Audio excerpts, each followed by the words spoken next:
بلغ مقاصدنا واغفر لنا ما مضى يا واسع الكرم مولاي صل وسلم دائما ابدا على حبيبك خير الخلق كلهم. നമ്മുടെ പള്ളിയുടെ പരിപാലനം, അതുപോലെ നമ്മുടെ മദ്രസ, നമ്മുടെ ദീനിന്റെ കാര്യങ്ങളും സ്ഥാപനങ്ങളും ആ വിഷയത്തെ കുറിച്ചാണ് നമ്മുടെ ഇന്ന് ഖുതുബ പറഞ്ഞത്. പ്രത്യേകിച്ച് നമ്മുടെ കേരളക്കരയിലുള്ള മിക്കവാറും പള്ളികളിൽ നടത്തപ്പെടുന്ന പ്രഭാഷണം നമ്മുടെ സമസ്തയുടെ മഹത്തുക്കളായ ഉലമാക്കൾ നിർദ്ദേശിച്ചത് ഇന്നൊരു മുഅല്ലിം ഡേ ആയി കൊണ്ടാടണം എന്നതാണ്. ഒരു മുഅല്ലിം ഡേ, അതായത് നമ്മുടെ അധ്യാപകർക്കുള്ള ഒരു ദിവസം. എല്ലാത്തിനൊരു ഡേ ഉണ്ട്. ഓരോ വൈകുന്നേരം 24 ഡ്രഗ്സിന്റെ ഒരു ദിവസമായിട്ട് പരിചയപ്പെട്ടതാണ്. അതുപോലെ ഓരോന്നിനും ഓരോ ദിവസങ്ങൾ. അതുപോലെ നമ്മുടെ ഇന്നത്തെ ഈ ദിവസം മുഅല്ലിം ഡേ ആയി ആചരിക്കണം, മുഅല്ലിമീങ്ങളെ കുറിച്ച് പറയണം എന്നതാണ് നമ്മുടെ ഉലമാക്കളുടെ നിർദ്ദേശം. അൽഹംദുലില്ലാഹ് അതിനോടൊത്തുള്ള ഒരു ഖുതുബയാണ് നമ്മുടെ പള്ളിയും മദ്രസയും അതിന്റെ കാര്യങ്ങളൊക്കെയും സംസാരിച്ചുകൊണ്ടാണ് നമ്മുടെ ഖുതുബ ഇന്ന് നമ്മോട് ഉപദേശിച്ചു. ആദ്യം ഒരുപാട് കാര്യങ്ങൾ സഹജമായി പറയുന്നത് പോലെ നമ്മോട് പറഞ്ഞു. എന്നിട്ട് പറഞ്ഞു, ജനങ്ങളെ നിങ്ങൾ എപ്പോഴും പള്ളി അള്ളാഹുവിന്റെ ഭവനമാകുന്ന വീട്, അതിന്റെ പരിപാലനവുമായി അതിന്റെ കാര്യങ്ങളുമായി നിങ്ങൾ ചിന്തിക്കുന്നവരും പ്രവർത്തിക്കുന്നവരും ആകണം. നമ്മുടെ വീടിന് വേണ്ടി നാം എത്രയോ ഹിദ്മത്ത് ചെയ്യാറില്ല. വീടിനൊരു പൊട്ടൽ വന്നാൽ, വീടിന്റെ പൈന്റ് കുറച്ച് കേടായി പോയാൽ, അല്ലെങ്കിൽ വീടിന്റെ മുറ്റം കുറച്ച് വൃത്തികേടായി പോയാൽ, പിന്നെ നമ്മൾ പണിക്കാരനെയോ അല്ലെങ്കിൽ ഭാര്യയോ അതൊന്നും നോക്കാനില്ല. നമ്മളെ കൊണ്ട് കഴിയുന്ന രൂപത്തിലുള്ള പണികൾ നമ്മുടെ വീടിന് വേണ്ടി നാം ചെയ്യാറില്ല. എന്നാൽ നാം ഇപ്പോൾ ഇരിക്കുന്ന ഈ സ്ഥലം ഇതെന്താ? ഇത് ബൈത്തുള്ളയാണ്, അള്ളാഹുവിന്റെ വീടാണ്. അള്ളാഹുവിന്റെ വീടിന് വേണ്ടി എന്തൊക്കെ ഖിദ്മത്ത് ചെയ്യാനുള്ള അവസരങ്ങൾ നമ്മുടെ മുന്നിൽ കണ്ടുവരാറുണ്ടോ അത് മുഴുവനും ചെയ്യാൻ വേണ്ടിയിട്ട് നാം തയ്യാറാകണം. അതിന് ആളുണ്ടല്ല, പള്ളി ക്ലീൻ ആക്കാൻ ആളുണ്ട്, അല്ലെങ്കിൽ പള്ളി കമ്മിറ്റിക്കാരുണ്ട്, അല്ലെങ്കിൽ പള്ളിന്റെ ഉസ്താദുണ്ട് എന്ന് നോക്കാനല്ല. എവിടെയെങ്കിലും വല്ലാത്ത ഫലം കണ്ട കുറെ പള്ളികളിൽ ഇവിടെ നടത്തില്ല, ഇതുവരെ അങ്ങനെ കണ്ടിട്ടില്ല. പല പള്ളികളിൽ അങ്ങനെ കണ്ടാൽ നമ്മൾ നോക്കി നോക്കിയിട്ടൊക്കെ ആദ്യം നോക്കിയ ആളെ വൃത്തിയാക്കേണ്ടത്. പള്ളിക്ക് പള്ളിക്ക് എല്ലാവരും ആദ്യമീകരാണ്. പള്ളി എല്ലാവർക്കും ഉള്ളതാണ്.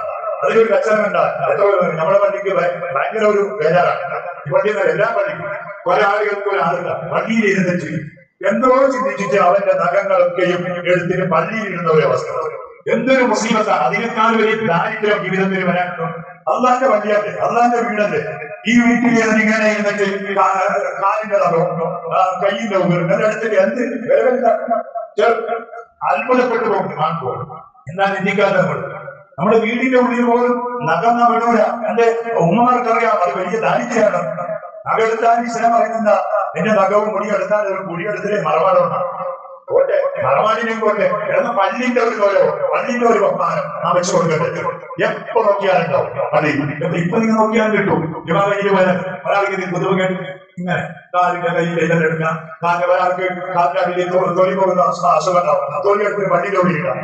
എന്തൊരു മുസീബത്താണ്! സുബ്ഹാനല്ലാഹ്. മുഅ്മിനീങ്ങളെ പേടിക്കപ്പെടേണ്ട ഒരു വിഷയമാണ്. നമ്മുടെ സ്വന്തം കണ്ണിൽ എന്തെങ്കിലും ഒരു കച്ചറ വീണാൽ നാം എത്ര വേദനിക്കുന്നുണ്ടോ അതിനേക്കാളും വലിയ വേദനയാണ് അള്ളാഹുവിന്റെ വീടുമായി ഒരു അപശകുനം, അള്ളാഹ് പൊരുത്തപ്പെടാത്ത പ്രവർത്തനങ്ങൾ നാം ഉണ്ടാക്കുമ്പോൾ പടച്ചവൻ വേദനിക്കുന്നത് നിങ്ങൾ ചിന്തിക്കേണ്ട വിഷയമാണ്. അപ്പൊ അതുകൊണ്ട് ആരെയും കാത്തിരിക്കാറില്ല. കച്ചറ കണ്ടാലും നമ്മൾ വൃത്തിയാക്കാം. അൽഹംദുലില്ലാഹ് കൂടിയെന്നറിയോ?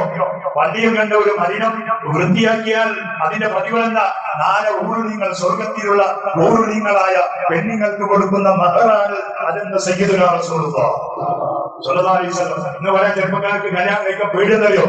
പേടിയെന്താ? മഹർ കൊടുക്കാൻ പൊന്നിക്ക് പൈസ ഇല്ലെന്നാ. അങ്ങനെ കഴിക്കാൻ ആൾക്കാരുണ്ട്. നല്ല ഫാഷനായി പോയി. പണ്ടത്തെ പോലെന്നല്ല. ഇപ്പൊ 10 പവനും 15 പവനും മഹറിന് വെക്കലാണ്. ഇസ്ലാമിൽ അങ്ങനത്തില്ല. ഇസ്ലാമിൽ അതിലൊരു അതിർത്തിയുണ്ട്. മഹർ വെക്കുന്നതിന് ഒരു കണക്കുണ്ട്. പഴയ വെക്കാനല്ല, നിന്റെ ഉണ്ടെന്ന് കണ്ടാന്നിട്ട് അതിന് വെച്ചാൽ മുസീബത്ത് പിന്നത്തെ മകൻ കഴിക്കുമ്പോൾ വലിയ ബെജാറാവും. പിന്നെ മോന്റെ കഴിവ് പോലെ ഓൻ കൂടിയ പണി എടുത്തിട്ട് ഒരു മോന്റെ വെച്ചാൽ അപ്പത്തെ പെണ്ണുങ്ങൾ ഇപ്പത്തെ പെണ്ണുങ്ങൾ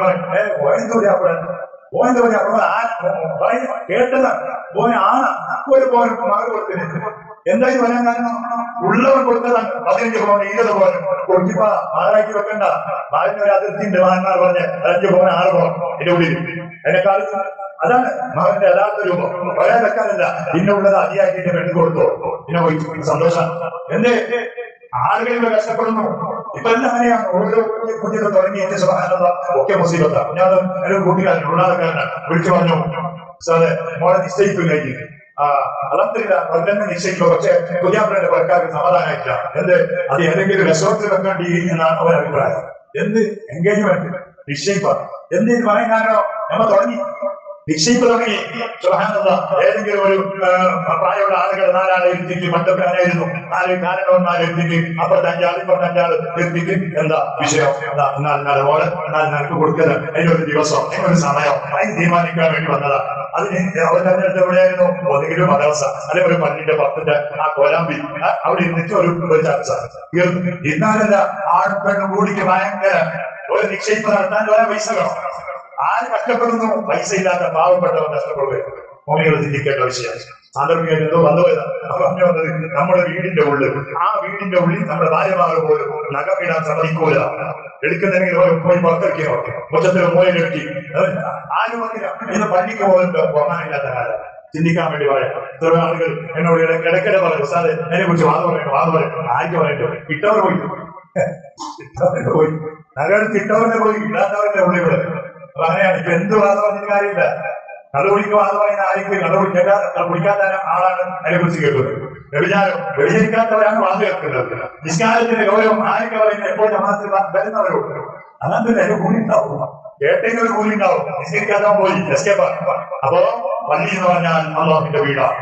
ഇതിനു വേണ്ടി ചിന്തവത്ത് ചെയ്യാൻ നാം തയ്യാറാകണം. അപ്പൊ പറഞ്ഞു വന്നത്, നാം പള്ളിയിൽ നിന്ന് നീക്കം ചെയ്യുന്ന ഓരോ മാലിന്യങ്ങൾ, ഒരു പള്ളിയുടെ നഷ്ടം അല്ലെങ്കിൽ മറ്റുള്ള എന്തെങ്കിലും കണ്ടാൽ അത് നാം പൂർത്തിയാക്കുന്നുണ്ടോ? പ്രതിഫലന്താ? 4 ഉരുളിങ്ങളായ പെണ്ണുങ്ങൾക്ക് കൊടുക്കുന്ന മഹറാണെന്ന് വേണ്ടേ? അവർക്ക് മഹർ കൊടുക്കണ്ടേ? എന്താ ഇതാ ചെയ്യേണ്ടത്? ആരെ കാത്തിരിക്കലല്ല, ഇങ്ങനെ വരാൻ വേണ്ടി പള്ളിന്റെ ക്ലീനിങ്ങിന് ആളുകൾ വരാൻ വേണ്ടി, അല്ലെങ്കിൽ സെക്രട്ടറി വരാൻ വേണ്ടി, പ്രസിഡന്റ് വരാൻ വേണ്ടി, കാണിക്കാൻ വേണ്ടിയിട്ടാണ്. എന്തൊരു ഭയത്താണ്! ഒരു പള്ളിയിൽ ഒരു നായ കയറിയാൽ, ഞാൻ വരുമ്പോ ഒരു നായ പള്ളിന്റെ സിറ്റൗട്ടിലോ അല്ലെങ്കിൽ വരാൻ വേണ്ടിയുണ്ടല്ലോ.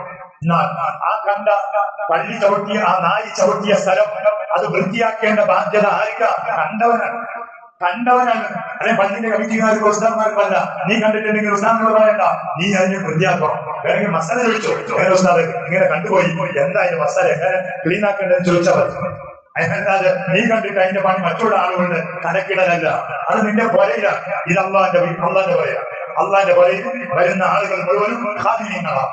വരുന്ന ആളുകൾ മുഴുവനും അതിനെ ശുദ്ധീകരിക്കാനും അതിന്റെ ശുചിത്വം പാലിക്കാനും അർഹതപ്പെട്ടവരാണ്. അത് ഗൗരവമായി മനസ്സിലാക്കേണ്ട വിഷയമാണ്. പറഞ്ഞു, പള്ളി എന്ന് പറഞ്ഞാൽ പള്ളിക്കൊരു ബഹുമാനമുണ്ട്, പള്ളിക്കൊരു ആദരവുണ്ട്. പണ്ട് കാലത്ത് നമുക്കറിയാം, ഏതെങ്കിലും ഒരു ഹരിയസ്, ഏതെങ്കിലും ഒരു താഴ്ന്ന ജാതിക്കാരൻ പള്ളിയുടെ പരിസരത്തിൽ പോകുമ്പോൾ അവൻ ചെരുപ്പുണ്ടായാൽ ആ ചെരുപ്പെടുത്ത് കയ്യിൽ വെച്ചിട്ടാണ് നടക്കുന്നത്. അല്ലെ? എന്നെ ബഹുമാനാണ്. പള്ളി എന്ന് പറഞ്ഞ ഒരു ബഹുമാനാണ്. ഇന്ന് നമ്മ പള്ളിന്റെ ഉള്ളിലേക്ക് വേണ്ടി ചെരുപ്പിട്ട് വരും. അവസരം പള്ളിന്റെ ഉള്ളിലേക്ക് വരെ ഷൂട്ടിൽ വരും. എന്താ? മാറ്റാൻ ബുദ്ധിമുട്ടാണ്, മഴ വരും, അവിടെ നനയും. പക്ഷെ അവസരം ഇല്ലാത്തതുകൊണ്ടാണ്, ബഹുമാനം ഉണ്ടായിട്ടല്ല. നമുക്ക് അവസരം ഇല്ലാത്തതുകൊണ്ടാണ്. നിങ്ങൾ ചിന്തിക്കണം, എന്ന് കുഴപ്പങ്ങളും പ്രശ്നങ്ങളും കുടുംബ പ്രശ്നങ്ങളും സാമ്പത്തികമായ പ്രശ്നങ്ങളും എല്ലാം തീർക്കുന്ന സ്ഥലം എവിടെയാ? പള്ളിന്റെ മുറ്റത്ത്. അല്ലെ? നല്ലതില്ല. കുറച്ച് ആളുകളൊക്കെ പഠനത്തിൽ കുറച്ച് ഉഷാറായപ്പോ നിലവാരം വന്നപ്പോ തന്നെ പറഞ്ഞു, മൊബൈലല്ല പള്ളിക്ക് വരുമ്പോൾ ചാക്ക് വെച്ചിട്ട് വരുന്നത്, പള്ളിക്ക് വരുന്നവരുടെ ഈ സത്യം വെച്ചിട്ട് വരുന്നത്. ഇവക്കഞ്ഞിട്ട് ഒരു പ്രശ്നമുണ്ട്. ഉദ്ധാനാണ് എവിടെ? പള്ളിന്റെ മുറ്റത്ത്. അങ്ങനത്തെ നാട് പല കുറച്ചല്ലോ പണ്ടത്തെ തോട്ടക്കാരായതുകൊണ്ട് അങ്ങനെയായിരുന്നു. ഇപ്പൊ കുറച്ചെല്ലാം പഠിക്കാൻ തുടങ്ങി നമ്മുടെ മക്കളെ കുറച്ച് എഡ്യൂക്കേറ്റഡ് ആളുകളാകുമ്പോ കുറച്ചൊരു ബഹുമാനം വന്നു. നിങ്ങൾ അങ്ങനെയാ. പള്ളി എന്ന് പറഞ്ഞാൽ അത്രയും വലിയ ബഹുമാനിക്കേണ്ട സ്ഥലമാണ്. പള്ളികൾ എന്ന് പറഞ്ഞാൽ നാടിന് ഇൽമുകൾ സമ്മാനിച്ച സ്ഥലങ്ങളാണ്. അല്ലെ? നമുക്കറിയാം, മഹാനായ ഇമാം അബൂ ഹനീഫ റളിയല്ലാഹു അൻഹു നമുക്ക് സമ്മാനിച്ച സ്ഥലത ഒരു പള്ളിയായിരുന്നു. ആ പള്ളിയിൽ ഓതി പഠിച്ചിട്ടാണ് മഹാനായ അബൂ ഹനീഫ റളിയല്ലാഹു അൻഹു. അബൂ ഹനീഫ ഷാഫിഈ പഠിച്ചപ്പോഴാ പള്ളിയിൽ വെച്ചിട്ടാ. ഇപ്പൊ നമ്മുടെ പള്ളിയിൽ എവിടെയുണ്ട്? നിസ്കരിക്കാൻ വേണ്ടി കാത്തിരിക്കാൻ നിസ്കരിച്ചു കഴിഞ്ഞാൽ ഒറ്റ താക്കോല കൂട്ടല. പള്ളിയിൽ എവിടെയെങ്കിലും ആളുകൾ താല്പര്യങ്ങളുണ്ടോ? എന്ന് പഠിക്കുന്ന ആളുകളുണ്ടോ? ഇല്ല. ആരെങ്കിലും എന്തെങ്കിലും ഓതുന്നുണ്ടെങ്കിൽ അങ്ങനെ പറഞ്ഞ കാര്യമില്ല. കാരണം അത് ചെയ്തില്ലെങ്കിൽ നമ്മളെ അതിന്റെ ഉത്തരവാദിത്തപ്പെട്ട ആളുകൾക്ക് വലിയ കുറ്റാണ്. എത്രയോ പള്ളിയിൽ അങ്ങനെ കൂട്ടി വെച്ചിട്ട് പള്ളിന്റെ വൈക്കയില്ല, ഡോറ് പോയി അസർ നോക്കുമ്പോ വൈക്കയില്ല, പോയി പള്ളിനെ വയ്ക്ക കട്ടിലുപോയി, പള്ളിന്റെ ഭണ്ഡാരം തപ്പി കട്ടിലുപോയി, അപ്പൊ എന്താ കൂട്ടേണ്ടി വരും. എന്നാ ഈ അവസരം ഉണ്ടായിരുന്നു. പള്ളിയിൽ ആളില്ലാത്തവരുടെ പണ്ട് കൂട്ടിയില്ല. എന്റെ 24 മണിക്കൂർ പള്ളിയിൽ ആളാ. ആരും മാലിന്യങ്ങൾ ഇന്ന് മാലിന്യം എവിടെയാണ്? ഈ മാലിന്യങ്ങൾ മുഴുവനും നമുക്ക് സമ്മാനിച്ചത് എവിടെയാ? പള്ളികളായിരുന്നു അല്ലെ? നമുക്ക് അറിവ് പഠിപ്പിച്ചു തന്ന ഉസ്താദന്മാർ, അവരുടെ പ്രയാസങ്ങൾ, ബുദ്ധിമുട്ടുകൾ നാം കണ്ടറിയണം, അവരുടെ ബേജാറുകൾ കണ്ടറിയണം. നമ്മുടെ മക്കൾക്ക് വേണ്ടി കഷ്ടപ്പെടുന്നവരാണ് മദ്രസ അധ്യാപകർ എന്ന് പറഞ്ഞാൽ. നമ്മുടെ മക്കളെ പോലെ ഗൾഫിൽ പോയിട്ട് 1 ലക്ഷം 60,000 50,000 ശമ്പളം വാങ്ങുന്നവരല്ല. ചെറിയ ശമ്പളം. അതിന്റെ ഇടയിൽ എന്തെല്ലാം കേൾക്കുമ്പോ എനിക്കിത് വേണ്ടാന്ന് പറഞ്ഞിട്ട് ഒഴിഞ്ഞു പോകുന്നവരല്ല. അതെന്നെ സഹിച്ച് അള്ളാന്റെ ദീനല്ലേ, പടച്ചറപ്പിന്റെ ദീനല്ലേ എന്ന് പറഞ്ഞിട്ട് സഹിച്ച് പൊരുത്തപ്പെട്ട് പോകുന്നവരാ നമ്മുടെ മാലിന്യങ്ങൾ എന്ന് പറഞ്ഞാൽ. അവർ നാം സ്നേഹിക്കുന്നവരാകണം. മാലിന്യങ്ങൾക്കൊരു ഒരു സ്ഥാനം നമ്മുടെ ജീവിതത്തിൽ എപ്പോഴും ഉണ്ടാകണം. അവന് ഖുർആൻ ഓതുന്നു. എവിടെന്നാ നമുക്ക് ഖുർആൻ കിട്ടിയത്? അരിഫുമാൻ ആരാ പഠിപ്പിച്ചത്? അഞ്ജലികളാണ്, നമ്മുടെ അധ്യാപകരാണ്. അവർ മരിച്ചു പോയിട്ടുണ്ടാവും. അള്ളാഹു അവരുടെ ദറജ ഉയർത്തി കൊടുക്കട്ടെ. എനിക്കറിയാം, ഞാൻ മദ്രസയിൽ പഠിക്കുന്ന പേര് എന്റെ ഉസ്താദ് എന്റെ ഉമ്മാന്റെ കാക്കന്നായിരുന്നു. ഉമ്മാന്റെ കാക്ക, ഉമ്മാന്റെ അങ്ങനെ കിട്ടിയ അടി കണക്കില്ല. അടിയോടുകൂടി അടിയാണ്. പിന്നെ അങ്ങനെ ഉസ്താദ് കുടുംബക്കാരനായെങ്കിൽ അടി സ്ട്രോങ്. അങ്ങനെ ഉപ്പയാണ് മോന്റെ ഉസ്താദെങ്കിൽ അടിയോട് വേണ്ടിയാണ്. ബാക്കിയുള്ളവർക്ക് അടിക്കാൻ പറ്റില്ലെങ്കിൽ എന്ത് ചോദ്യം ഞങ്ങളോട് തീർക്കും. അങ്ങനത്തെ അടി സുബ്ഹാനല്ലാഹ് ഇന്ന് ഞങ്ങൾ ഓർക്കുന്നു. എല്ലാ അടിയോടുകൂടി നമുക്ക് എത്ര ഖുർആൻ സന്തോഷത്തോടെ ഓടാൻ പറ്റി. അരിഫും ബാവും എല്ലാം കൂട്ടി പഠിപ്പിച്ച് നമുക്ക് ബിസ്മില്ലാഹ് ഓടാൻ പഠിപ്പിച്ചത് ഉസ്താദായിരുന്നു. സുബ്ഹാനല്ലാഹ്, അല്ലാഹു ദറജ ഉയർത്തി കൊടുക്കട്ടെ. അങ്ങനെ നിങ്ങളുടെ ഓരോരുത്തരുടെ അനുഭവത്തിനും പല ഉസ്താദുമാരെ കുറിച്ച് പറയാനുണ്ടാവും അല്ലേ? അങ്ങനെയുള്ള ഉസ്താദുമാരെ മുഴുവൻ നമുക്ക് സമ്മാനിച്ച സ്ഥലം പള്ളി എന്ന് പറഞ്ഞു ഇല്ല. ഇനിയിപ്പോ ആ കൾച്ചറൊക്കെ പോയി. ഇനിയിപ്പോ പള്ളി ദർശനം പഠിച്ച ഉസ്താദുമാരെ കിട്ടൽ വളരെ കുറവാണ്. ഇപ്പോഴത്തെ സ്ഥാപനത്തിൽ സ്കൂളും അതും ഇതും അല്ല ഒന്നിച്ച് പഠിച്ചിട്ട് വരുന്നവരാ. അപ്പൊ അതിനൊത്തിട്ടുള്ള കൾച്ചർ നമ്മുടെ മക്കൾക്ക് ഉണ്ടാവും. ഇന്ന് നമുക്ക് എന്താ ഉസ്താദുമാരെ കാണുമ്പോൾ അതും എത്രയോ ആളുകളുണ്ട്. അൽഹംദുലില്ലാ. ഞമ്മൊന്നുമല്ല, നിങ്ങളെ പള്ളിന്റെ ഖതീബല്ലേ, അതായത് ഖതീബ് എന്ന നിലയ്ക്ക് നമ്മ വരുന്നു. ബൈക്കിൽ വരുന്ന സമയത്ത് തന്നെ പ്രായമുള്ള ആളുകളെ രക്ഷിക്കുന്നു. എന്താ കാരണം? അന്ന് നമ്മൾ പഠിച്ച അതവാണ് നമ്മുടെ ആ ഉസ്താദുമാരുടെ കൾച്ചർ അങ്ങനെയായിരുന്നു. അതവുള്ള ഉസ്താദുമാർ, അതവ് പഠിപ്പിച്ച ഉസ്താദുമാർ. എന്നോ ഉസ്താദിനെ കാണുമ്പോൾ മാറ്റില്ല. അതുപോലെ സ്കൂൾ അധ്യാപകർ ഉസ്താദന്മാരായി വരുന്നുണ്ട്. അരുതെന്ന് പറയാൻ പാടില്ല എന്നല്ല. പണ്ടത്തെ ആ ഒരു അച്ചടക്കവും നമ്മുടെ ക്ലാസ്സിൽ നമുക്ക് കിട്ടുന്ന ഒരു ആത്മീയമായ ഒരു പ്രത്യേകമായ മാറ്റം കിട്ടാൻ വളരെ കുറവാണ്. ഉസ്താദ് ആരും അറിയില്ല, ഉസ്താദ് വന്നെന്ന് അറിയില്ല, പോയെന്ന് അറിയില്ല. അങ്ങനെയാ അല്ലെ? എന്റെ കാലത്തിന് മാറ്റാൻ എന്താ കാരണം ഉത്തരവാദിത്വം നമുക്ക് ചോദിക്കുന്നത് നമ്മോടാൻ.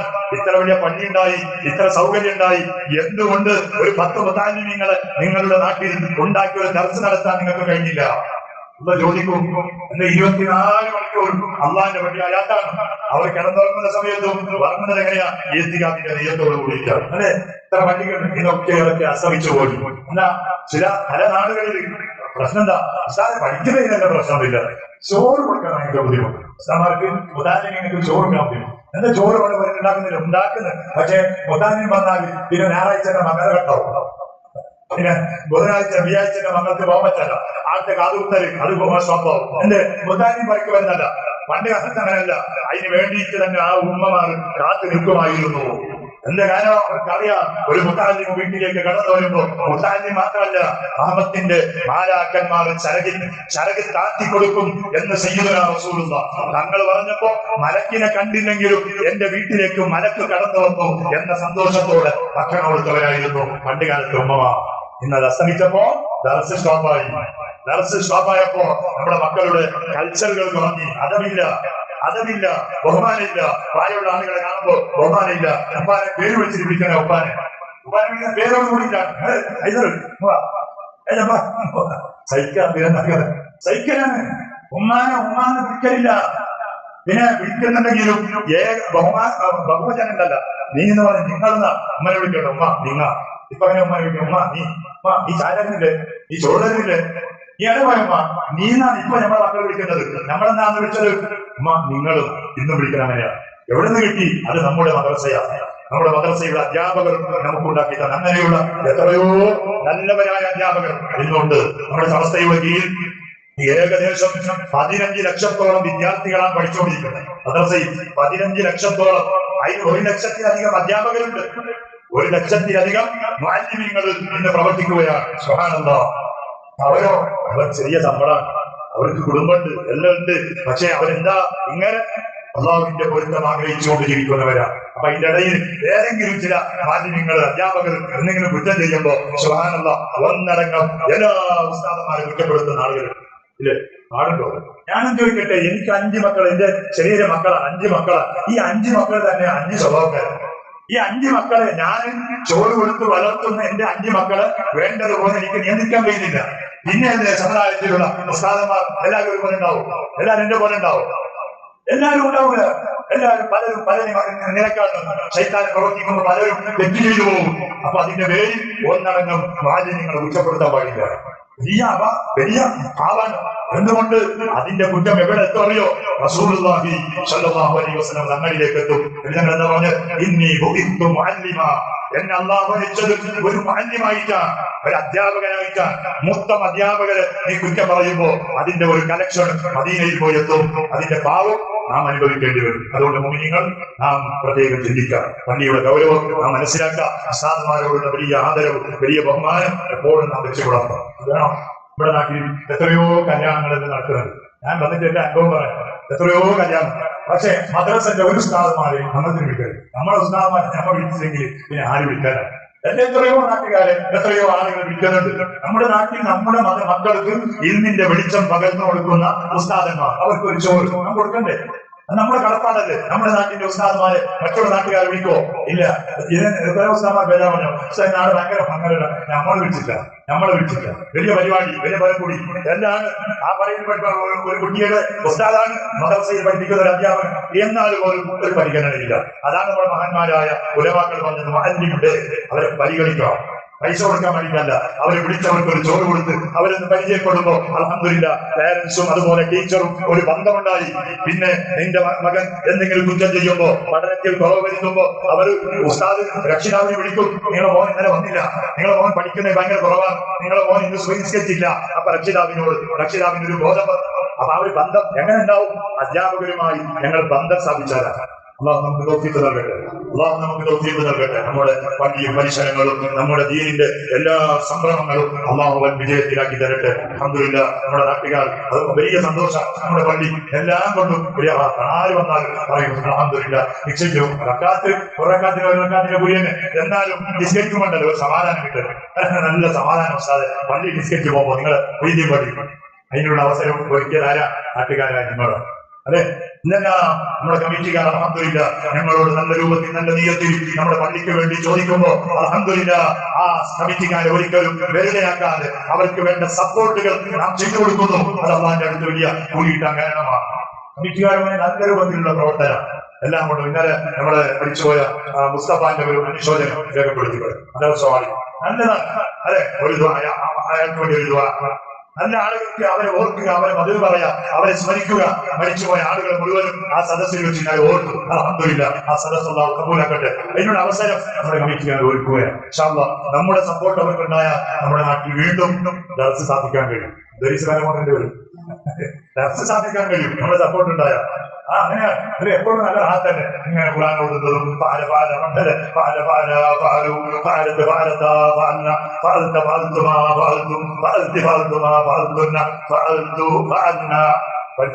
പഠിച്ചാളുണ്ടാവും അല്ലെ.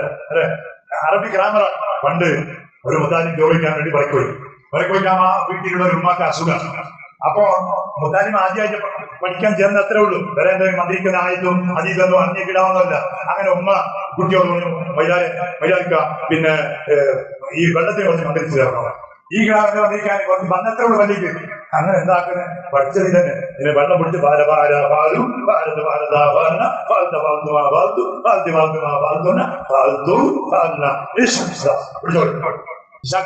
ഉസ്താദ് നിങ്ങൾ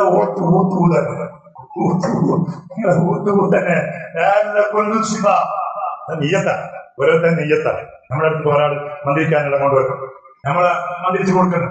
ഒരാൾ മന്ത്രിക്കുമ്പോ പൈസ തരുന്നത് നമ്മൾ ചോദിച്ചിട്ടല്ല, ഇങ്ങനെ ഇരിക്കട്ടെ. ആ പൈസ തരുമ്പോ ഞങ്ങൾക്ക് മനസ്സിലായി ഈ വെള്ളം പറ്റുമോ എന്നറിയോ. നമ്മൾ ഊത്തിയായിട്ട് കെട്ടുന്ന നമുക്ക് തന്നെ ഊതുന്നവന്റെ ഊതുണ്ട്. അപ്പൊ വലിയ ഊതൊന്നും അല്ല, പക്ഷെ അവർ തന്ന സ്വതക്ക അതൊരു ബലമാണ് അല്ലെ. ഒരു അങ്ങനെ എത്ര ആളുകൾ പറഞ്ഞു അൽഹംദുലില്ലാഹ് റാഹത്തായിട്ടുണ്ട്. ഞമ്മ അൽഹംദുലില്ലാഹ് ഊത്തിന്റെ ഫലമല്ല, എന്താ സ്വതക്കന്റെ ഫലമാണ്. അങ്ങനെയാണ്, നല്ലതാണത്. അപ്പൊ എല്ലാവരും വലിയ കാര്യപ്പെട്ട ആളുകളൊന്നും മതിയാവുന്ന പൈസ കൊടുക്കണമെന്നില്ല. പൈസ നമുക്ക് വേണ്ടി തരുന്നതല്ല, അവർ അതിയായി നിങ്ങൾ പൊരുത്തപ്പെട്ട് തരുമ്പോൾ ആ സ്വതം തന്നെ എല്ലാത്തിനും വലിയ പരിഹാരം. ഈമാൻ നൽകട്ടെ, നമ്മുടെ ഈ മജ്‌ലിസ് കബൂലാക്കട്ടെ. ഖിയാമത്ത് നാൾ വരെ നമ്മുടെ ഈ മയ്യത്തീൻ പള്ളി പലരും പല നാട്ടുകാരൊക്കെ നല്ലത് പറയുന്ന മഹാന്മാരുടെ നേതൃത്വം, സ്വാലിഹീങ്ങളുടെ നേതൃത്വം, വലിയ വലിയ ഉമറാക്കളുടെ നേതൃത്വം, നല്ല നല്ല ദിവസങ്ങളിൽ മരിച്ചുപോയ നല്ല നല്ല ആളുകളുടെ നേതൃത്വം ഉണ്ടായിരുന്ന ഒരു പള്ളി, ഈ പള്ളിക്ക് സ്ഥലം കൊടുത്ത ആളുകൾ, ഈ പള്ളിയെ ഈ രൂപത്തിലാക്കാൻ വേണ്ടി കഷ്ടപ്പെട്ടവർ, നമ്മുടെ മദ്രസ ഇത്തരം രൂപത്തിൽ പുരോഗതിക്ക് എത്താൻ വേണ്ടിയിട്ട് ശ്രമിച്ച ആളുകളിൽ മുഴുവൻ ആളുകൾ പലരും മരിച്ചുപോയവരാണ്. അല്ലാഹു അവരുടെ ദറജ ഉയർത്തി കൊടുക്കട്ടെ. അവർക്ക് അല്ലാഹു ഇതിന്റെ സവാബായി സ്വർഗ്ഗത്തിൽ ഉയർന്ന ദറജ കൊടുക്കട്ടെ. ഇന്നും നമ്മുടെ ഈ പള്ളിക്ക് വേണ്ടി കമ്മിറ്റിയുമായും അല്ലാതെയും പ്രവർത്തിച്ചുകൊണ്ടിരിക്കുന്ന ആളുകൾ ഈ പള്ളിയുടെ നിസ്കാരത്തിലും ജമാഅത്തിലും മറ്റുള്ള കാര്യങ്ങളിലൊക്കെയും എന്ത് മഴയായാലും എത്ര ദൂരത്തിൽ നടക്കാനുണ്ടെങ്കിലും അതൊന്നും കണക്കാക്കാതെ പള്ളിയിൽ എത്തിപ്പെടുന്ന ആളുകൾ എല്ലാവർക്കും പകരം ഈമാനുള്ള മരണം കൊടുക്കണേ അല്ലാഹ്. പകരം നീ സ്വർഗ്ഗത്തിൽ ഉയർന്ന ദറജ നൽകണേ റഹ്മാനെ. ആമീൻ ബിറഹ്മതിക യാ അർഹമർ റഹീമീൻ. യാ ഹദ്റത്തുൻ നബിയിൽ മുസ്തഫ മുഹമ്മദ് الفاتحة. أعوذ بالله من الشيطان الرجيم. بسم الله الرحمن الرحيم. الحمد لله.